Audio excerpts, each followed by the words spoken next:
the people he knew, we're going to find Oliver Cowdery had an iffy patriarchal blessing. Sidney Rigdon, iffy patriarchal blessing. And you're going to start looking and you're going to say, these people are my heroes. And then you're going to go, they crashed and burned. Okay. And so it's like, you need to pick wisely, quickly, who you'd like to emulate. Because we all stand on the shoulders of somebody wonderful that's gone before. But you got to make sure that wonderful person isn't one of those that kind of crumbled and burned at the end. So let's say, kind of ending up patriarchal blessings. Should we bring them to class and he goes, I can't believe it. I'm meant to be a father in Israel. You're meant to be a mother in Israel. Does that mean? Okay. And the answer is no, that's probably not such a good thing. Your patriarchal blessings are meant for who? You. And they are sacred, meaning that you don't just share them with every Tom, Dick, Harry that comes along, that they're very personal to you. And actually, I can testify that my blessing has blessed me all the days of my life. That even though you'd say, well, it's not very long, I needed details filled in, it's long enough to have been a real guide. Well, okay, what are we going to do the next part? The next part, kind of drilling it in, and you realize teachers can drill it in, but in different kind of ways. I'm going to start out with, we did patriarchal blessings. What about other ways of piercing the veil? And another way goes with a song that I learned as a young child. It was the song, I Am a Child of God. When I learned the song, it said, teach me all that I must know. And for me, I literally thought that in the next life that the Lord would pass me a multiple choice test. And I'd be asked, how wide was the Sea of Galilee? What are the variety of fishes that could have lasted to the 21st century? And of those 3 fishes that made it that far, which one has the possibility of being the coin, it had a big enough mouth that the coin that Peter pulled from the fish and gave to Caesar could have survived? And suddenly, I was convinced that by a successful multiple choice test, a squeaking through the door, celestial kingdom would be mine. Was I right? No. In fact, I was so convinced that knowledge was everything that the first time a bishop ever said, hey, I want to talk to you in my office, was he said, I want you to leave your scriptures at home and give your Sunday school teacher a chance. And I then said, well, Bishop, I'm trying to help my class because I don't think the Sunday school teacher knows the right answers. And because why? Knowledge was everything. Okay, notice then, okay. Teach me all that I must know. And suddenly, I'm going to school. Knowledge is everything. But it comes along, here comes Spencer W. Kimball, that says, Naomi Randall and I wrote the song, Teach Me All That I Must Know, or I Am a Child of God. And he said, she wrote all the words, except for one I now changed to, Teach Me All That I Must Do. Boy, if there's a dark day in my life was when I heard that the song had been changed. Suddenly, I had spent my life trying to gain knowledge, thinking that was my gateway to the celestial kingdom, and to suddenly teach me all that I must do. Now, okay, suddenly I needed to not only, what do you do is so much different than knowledge. For example, knowledge, it's so much different to define what is faith instead of doing acts of faith. Define what is morality instead of being a moral person, doing, or defining charity, and now I needed to give my questionable casseroles to those who were ill already. And suddenly I'm going, oh, well, okay. Now, if you are like me, you know that sometimes what you do is not always magnanimous. In other words, visiting teaching on the 31st. home teaching on the 31st. I've got to prepare a Sunday school lesson. Oh, so-and-so sick. I said I would take dinner. And you'd go, my attitude isn't always right. Today for our class, notice the song has been teach me all that I must know, teach me all that I must do. I'm going to change it for us to teach me all that I must be. A form of the verb to be is I am. So all of you foreign speakers, okay, when you say to be, suddenly you go, well, let's divide it out verbs, and verbose for Carlos, good, okay, and suddenly you have I am.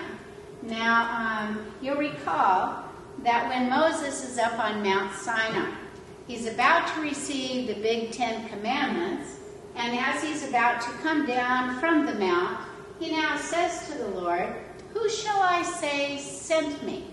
And suddenly, big letters in Exodus, I am the great I am. The word I am in Hebrew is Jehovah. Okay, so Jehovah, the Old Testament, is I am. Now, watch this. As you and I go through life, there are very few people that have the right to ask you, are you? And you answer, I am. One occasion is when you're in seeing a bishop or a member of a stake presidency and you're going for a temple recommend. I have always wished that the bishop would ask me, Susan, can you define tithing? And I go, oh, bishop, 10% of my increase. Now, sign on the dotted line. I'd love to go into the temple, the place without a veil of forgetfulness. Okay, or if the bishop were to say, do you give a tithe of your time? In other words, you're doing. And I'd say, oh, bishop, firesides, happy birthday relief society, babysitting, helping, oh, amazing. I'm going to sign on the dotted line. Instead, he asks, are you a full tithe payer? And then notice how you answer, I am, which means Christ-like. You can count on me, poverty, wealth, sickness, great health. You can count on me Monday, you can count on me Saturday, I am. Okay, reinforcing it. Wouldn't it be interesting if the bishop were to say, can you define honesty? I want to really tell you, I've been reading a lot since I saw you last. Or if he were to say, do you do acts of honesty? Oh, the other day I'm in food land kind of grocery store. I found a quarter. I handed it to the clerk. Oh, that is absolutely amazing. Truly, you do. I'm going to sign on the dotted line. Instead, he says, are you? And I answer, what? I am. Meaning, I am like Jehovah. I am like Jesus Christ. I am Christ-like. I am a Christian. You can count on me Sunday through Saturday, okay? You can count on me wealth, poverty, sickness, health. I am. Okay, reinforcing. What do you know about morality? Wouldn't it be interesting if you were asked that? Well, Bishop, I know a lot about morality. I'm concerned about gonorrhea. I'm concerned about gay marriage. I'm concerned about AIDS. I'm concerned about epidemics. Oh, Susan, you are just getting smarter and smarter as the years come and go. You know so much. Okay, or if he were to say, do you do acts of morality? Then you'd be able to say, well, Bishop, the other night I passed by. Oh, wow, you're fabulous. Let me just sign on the dotted line. Instead, he says, are you? And you answer, I am. Okay, which is the happiest life? Knowledge, action, become. Okay, you got it, the becoming. But tell me, can you become if you don't have any knowledge? If you are okay, you're not going to make it. The more knowledge you have, guess what? You know things, that's wonderful. You put them into action, you are just charity, loving, all of those things. But when you become it, you'd say, what are you like? And I go, oh, you are someone with great character. You are someone who has integrity. You are not someone who James describes as the waves of the sea, tossed to and fro. Because guess what? You actually know who you are, where you're going, and you will get there. And you go, oh, wow, I'd like to be your friend. I like to hold down your coattails. I want to be like those, surf riders with the kite. I'm going to hold on to you because guess what? You're taking me through the storms of life because I know who you are. You are, I am. Okay. So, what you're going to find as you discover church history, there are many people that actually knew the gospel. One person that I thought, I put money on this guy. He's going to be I am. I know he is. And his name was Orson Hyde. Orson Hyde was so smart that he memorized the entire Bible. He could tell you the verse before and the verse after. Is that smart? Well, Okay, it's amazing. Not only could he do that in English, he could do it in Hebrew and also German. And you say, wow, Orson Hyde, you're great. But what happened? His knowledge didn't translate at one point in his life to I am, and he loses his membership. But fortunately for the entire church, it comes back.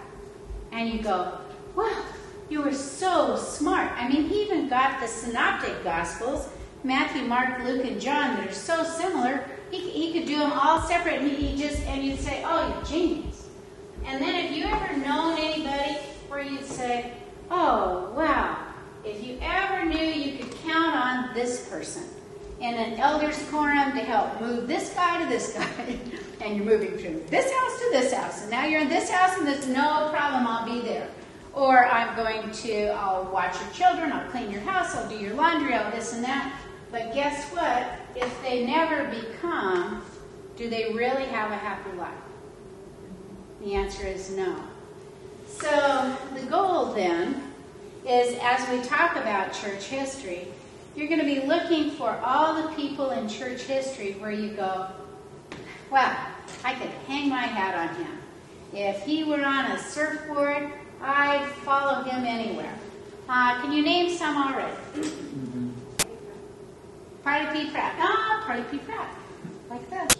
Okay. We're not talking about surfers anymore. We're not talking surfers anymore. You'd say, Parley's in, 37, Parley's out, okay, now he's back in. Okay, give me another.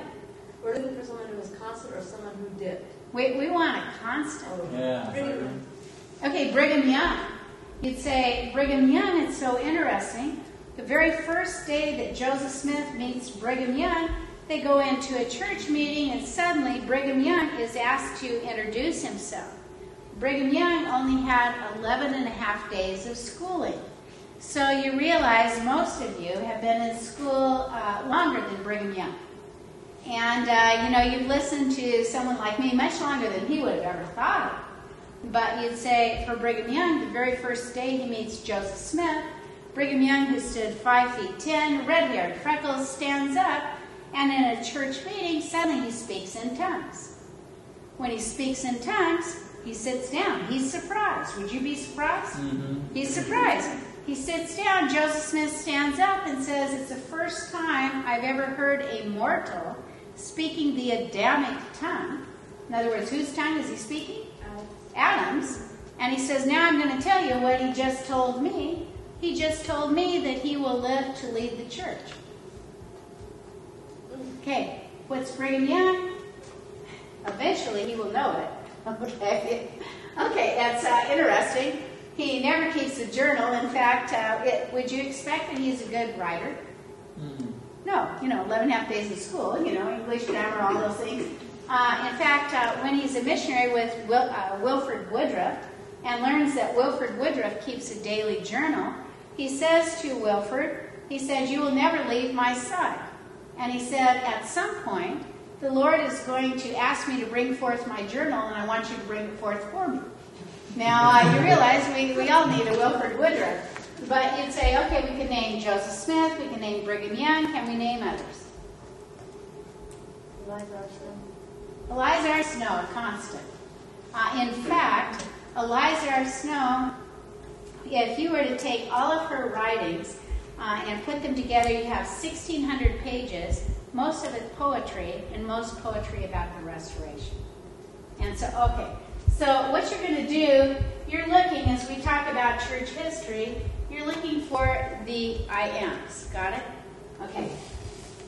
And hopefully, you're looking for yourself to be just that. And I could honestly look at my own life and I go, well, knowledge has been a huge success. Doing. Okay, I'm trying. Okay. But every now and then, I can take one of those all the way across and go, I am. You can count on me. Morning prayers. Yeah, can you do that? Evening prayers. Prayers before eating food. Yeah, all the way across. Reading scriptures, some of you. Family home evening, all the way across. You see this? Paying tithing. Honest in your dealings. And you start to look and you go, you know, I'm actually becoming the person my Father in heaven wants me to be. You know, I'm tired of just riding the waves. You know, I'm jet propelled on that. Okay. All right, so we're going to do another one. Joseph Smith, when was he born? 1830, 29. 1805. Okay, when does Joseph die? 1844. How long does Joseph Smith live? 38 and a half years. Here's Joseph Smith. That's not a very long life, especially as I look at my life. I'm going, Lord, I'm still here. Joseph, was taken. Okay. Looking at Joseph Smith's life, how long did the Lord wait to speak to him? 14. Okay, he's 14. So we're in the spring of when? 1820. So 1820, spring of 1820, Joseph Smith has first vision. By 1823, Joseph Smith's had the first experience with Angel Moroni. By 1827, Joseph Smith's now got the Book of Mormon translation. He's working on it. And by 1830, the church is established. He's president of the church till 1844. How would you describe Joseph Smith's life? Did he have knowledge? Revelations. Okay, not at first. He's, like a young kid. But all of a sudden, wow, first vision. Okay, and you move it on out, and you'd say you get in here, loss of the 116 pages, hello, Martin Harris. Then you move it on out, and would you say of Joseph, it would have been said, well done, thou good and faithful.